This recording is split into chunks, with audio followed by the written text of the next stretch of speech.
драматически сложный спектакль в новой драме «Утопия». Но там одно ценно, что богатый человек был недоволен жизнью, и не было у него счастья. Были деньги, были машины, была недвижимость, там бизнес, но он не был счастлив.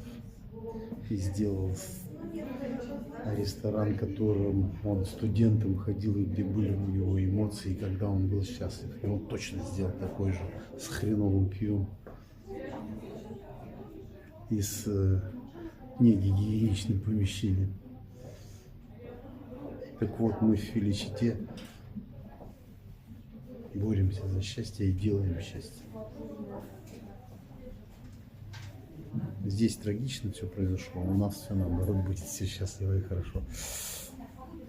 Так что приходите.